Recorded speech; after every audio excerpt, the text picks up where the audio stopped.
What's going on, everybody? This is Brian Mazique of the Fight Guys. I'm also a Forbes contributor and I write for Heavy.com. And we are talking UFC on ESPN 9, headlined by Tyron Woodley versus Gilbert Burns. We are also presented by Fight TV and powered by Fight TV, presented by Bet Online.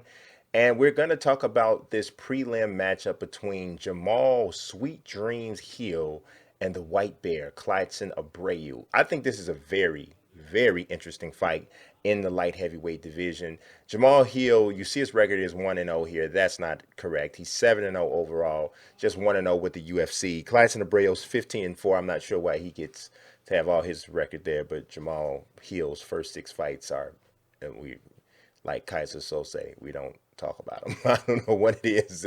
I don't know why they did the records this way for UFC.com, but this is what they did. Jamal Hill's got a huge advantage in reach, in terms of from armpit to fist, and also the length of his legs. He's got a 3.5-inch advantage. Klidson Abreu is a big, thick, wide, light heavyweight. When you look at him, and you almost want to ask, like, whoever is in charge of his training, so when is he going to heavyweight? Because this is exactly what he looks like. He's a big guy. Fantastic grappler, one of the better grapplers from the newcomer standpoint, from light heavyweight up to heavyweight in the UFC. He gets it done there, but he has been showing more of a willingness to trade and stand up in some of his more recent fights. I think somewhat to his detriment to a degree.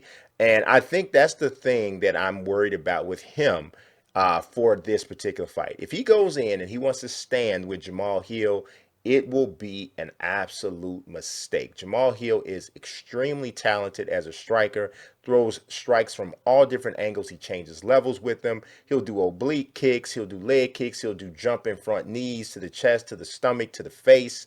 He'll do front T kicks. He does spinning back fist elbows. It's a lot of different types of strikes that he throws at you, and he's got pretty good stamina, so he can keep up a relatively high work rate for a long time. If I do see a weakness with him, it is in his striking. I mean, it is in his, well, a little bit in his striking defense, because I think that for someone who fights the way he fights, which is kind of in spurts, but throwing these different types of strikes, I think that he shouldn't be as easy to hit as he is. And I'm noticing, if his last fight against Darko Stozic, a guy who's much slower, shorter than him, was able to touch him a little bit more than I thought. But that's not the primary weakness I'm talking about. The primary weakness I'm mentioning with Hill is his takedown defense. And obviously, against somebody like Klidson Abreu, that could be a death sentence if he cannot stop the takedown. The key here is, how long will Klidson Abreu try to, quote unquote, get his respect on the feet? I think the longer time he spends trying to get that respect and trying to prove that he can compete in that aspect of mixed martial arts, the worse off for him. Because all the time he spends standing with Jamal Hill is increasing the chances that he takes some sort of kick, punch, a knee to the midsection that incapacitates him and puts him in danger of being stopped.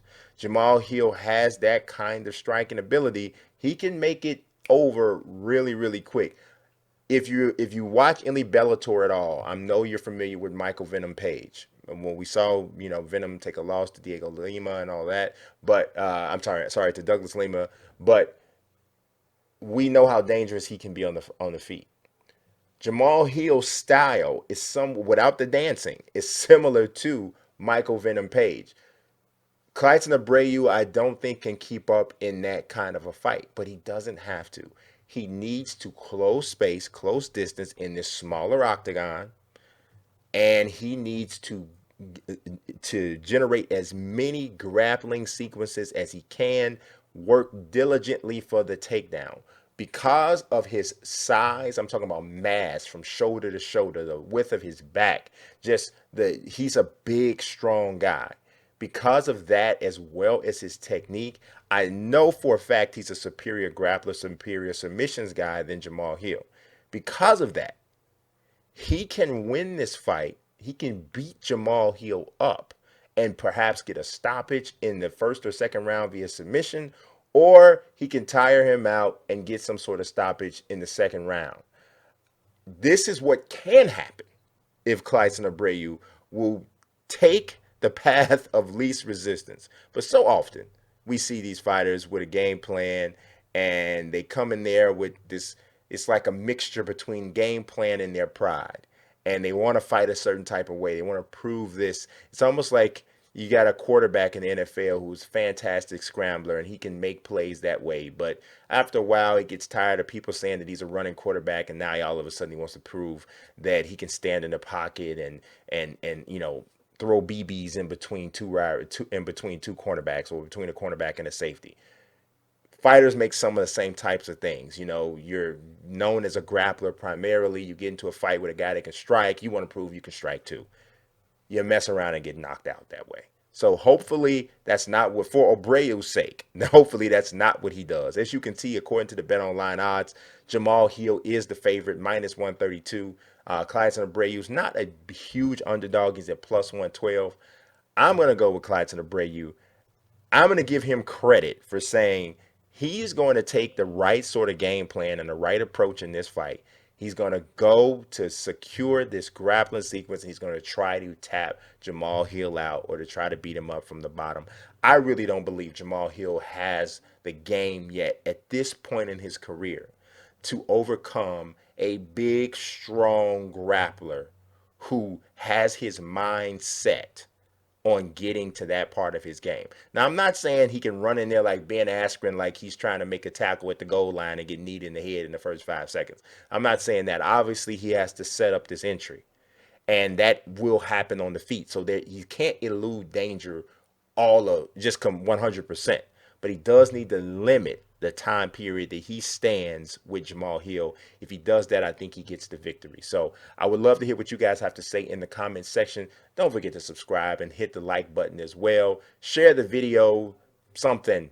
And also, if you want to see the other odds and predictions that I am doing for this particular event, I do the odds and predictions for every single UFC fight, just period, just moving forward, unless something happens. Hopefully it doesn't.